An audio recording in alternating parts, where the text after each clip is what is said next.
Today we're going over the 2023 fantasy football draft strategy that could win you your ESPN Fantasy Football League. Obviously, every platform is different because of ADP and other factors such as how the game is formatted and how the scoring is formatted. And I've been playing fantasy football on ESPN for over a decade now, and I've constructed dozens and dozens of winning fantasy teams over that time period. And there are a few major things that I always make sure that I hammer home, so let's go through those things right now. So the main strategy that I have when I'm drafting in ESPN, Underdog, Sleeper app, regardless of the platform, is I am always looking to target value guys with high ceilings attached to them. Now, of course, when you're in the first 2 rounds or so, first 2 to 3 rounds, you've got your obvious guys like Nick Chubb, Derrick Henry, Austin Eckler, Christian McCaffrey, Justin Jefferson, Jamar Chase.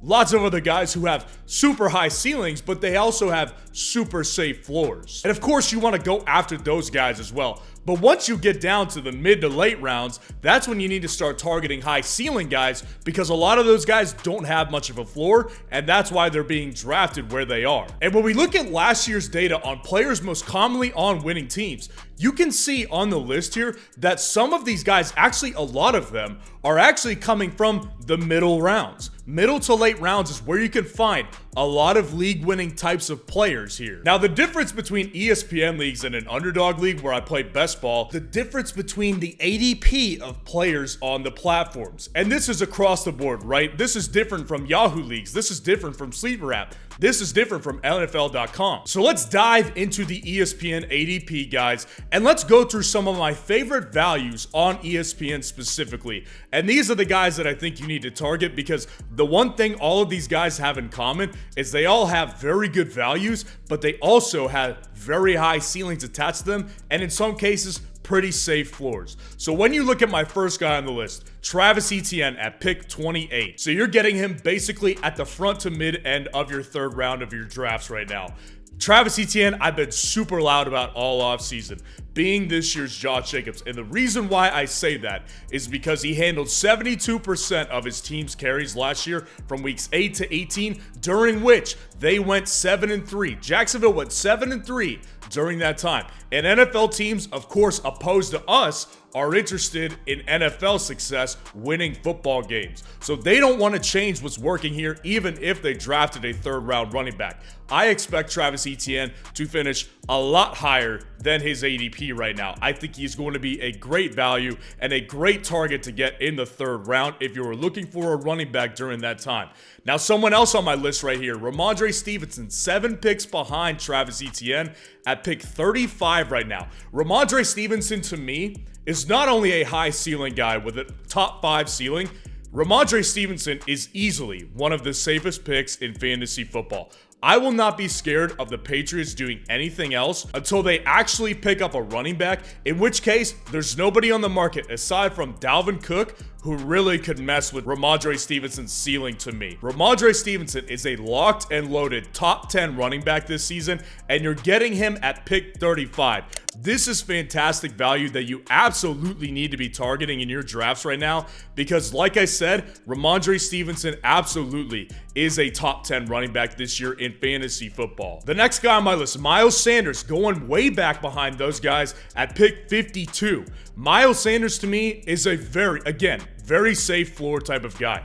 Miles Sanders was signed to the Carolina Panthers this offseason on a big running back contract with lots of guaranteed money, and they have already come out and said that he is going to be used in a 3-down type of skill set right here. So Miles Sanders is going to handle the 3-down volume, will likely get 20 to 25, sometimes 30 touches a game on a Carolina Panthers offense that is an improving offensive line and an improving offense as a whole. Miles Sanders at pick 52 is great value. And what you'll notice when we start to go through the wide receivers in this range is that the running back values are really, really good, especially when you get down to picks 50, 60, 70. Because the next guy, Alexander Madison, pick 66 right now, who was earlier this offseason announced as the starting running back officially when Dalvin Cook was cut from the Minnesota Vikings. Alexander Madison reports out of camp are that he is going to handle a full 3-down skill set. And when you take away games where he was the backup running back and you focus on the games where he was the starting running back and had at least 50% of the offensive snaps, 4.4 yards per carry, very efficient on the ground, always getting fantasy points. He averages 22 fantasy points per game when he has 50% of the snaps or more. This value here for Alexander Madison with the ceiling is tremendous. Alexander Madison also a locked and loaded top 12 to top 15 running back this year with a running back 6 to 7 ceiling. Alexander Madison, that price is great, along with all those other guys. So now let's shift gears and look at some wide receivers in that range as well. So Tyreek Hill, this guy is tremendous. He's going at pick 7, and it may not sound like a tremendous value to you, but just imagine this. Travis Kelce is going in front of Tyreek Hill. Travis Kelce was outscored by 20 fantasy points last year by Tyreek Hill. Tyreek Hill provides you massive games, as does Travis Kelce, but Tyreek Hill should not be going behind him and Cooper Kupp, who right now is dealing with a hamstring injury. So the value may not sound like it's there, but if you're picking at pick 6, 7, 8, and Tyreek Hill falls to you, take lots of solace in that pick. That is a fantastic pick, getting Tyreek Hill that late in the first round after what he did last year. Tyreek Hill is going to do fantastic things yet again. And then another guy who's may not sound like a value, but AJ Brown at pick 18 right now is tremendous value, because look at the guys who are going in front of him. You've got guys like CeeDee Lamb going in front of him. And again, if you're in a full PPR league, I guess you could make the argument to me that he should go above him, but I don't think that's enough for me to swing where I feel, and I feel that AJ Brown is going to be a better fantasy wide receiver this year than CeeDee Lamb is. You've also got two quarterbacks, Mahomes and Josh Allen, going in front of AJ Brown. And of course, those guys are going to outscore AJ Brown on a fantasy points per game perspective and from an overall perspective. But the one thing you need to keep in mind here with quarterbacks specifically is you can make up so much more ground with quarterbacks later on than you can with wide receivers. So it's pivotal to get your wide receivers and your running backs earlier on. You've got Garrett Wilson at pick 21. I have him ranked as a top 6 wide receiver this year in fantasy football. Half PPR, he's my wide receiver 6. Full PPR, he's my wide receiver 6 as well. I love getting Garrett Wilson this year, and you're getting him behind Amon-Ra St. Brown, who of course is a great player, but I don't believe that he presents the upside like Garrett Wilson does. With Aaron Rodgers now, Aaron Rodgers, for years and years with Davante Adams, was giving him a 30% target share in Green Bay. That is what's going to happen with Garrett Wilson. And already this offseason, Aaron Rodgers has made several comparisons on several different occasions between Garrett Wilson and Davante Adams. Read the tea leaves here. Garrett Wilson at pick 21 at the back of the second round is a tremendous value for this player. And you've also got Chris Olave here. This guy is the value of the draft in my opinion, going as pick 38. This guy is going in the beginning of the 4th round of fantasy drafts. A guy who was excellent last year in his rookie season with a combination of Andy Dalton and Jameis Winston at quarterback. Now he has Derek Carr, bringing in the stability and the better deep ball than both of those guys combined. Chris Olave is tremendous value right now, going behind Deebo Samuel, going behind Najee Harris, Aaron Jones, Devonta Smith. Look, I like all those guys except for maybe Deebo Samuel, but Chris Olave is such a great value here. This is the guy you need to target right now because the ceiling that he has in combination with the value is too much to overlook. And I think one of the other important things that I need to say is we need to highlight the ADP of a few draft picks. Very certain draft picks right now. And I'll be honest, I see this every single year on ESPN. Every single year, there is always someone who picks Justin Tucker or a top-tier defense in round 7, 8, 9, 10. And look at it right now. 49ers defense right now is pick 64. Tucker, pick 70. Bills defense, pick 82. This is such a huge mistake, and you are essentially throwing away picks when you make this type of selection. You need to let your league mates do that because what I'm going to do here is rather than just telling you guys to do it without giving you draft picks and advice, we're going to go through the best values and ceilings in this range. So let's look at running backs right here. Top 4 guys I have pegged in this range. David Montgomery at pick 80. Signed a very favorable contract for Detroit that gave him lots of guaranteed money, and he is going to be involved in this offense. Top 24 running back, absolutely in his cards. Going on a top 5 offensive line right now, this is a fantastic value for David Montgomery.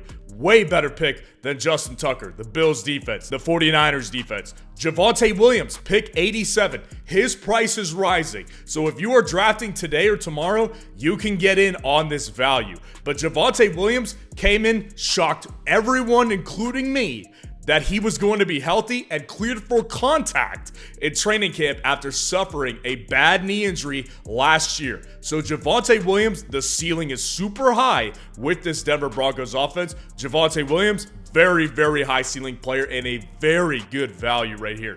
J.K. Dobbins, pick 96. Great value. He's going to continue to drop as well as long as he is not practicing. He's in a hold-in situation right now on the sidelines. He's going to play this year. And the swing at the value is such a good thing because you are not losing too much if he doesn't pan out exactly how I think he will. But we are looking at a breakout player this year with J.K. Dobbins when he does play. And Khalil Herbert at pick 123. The reality with this one is if you can get a starting running back at the pick 123, that is tremendous value. You're talking about the 10th to 11th round right there. You're getting a starting running back at.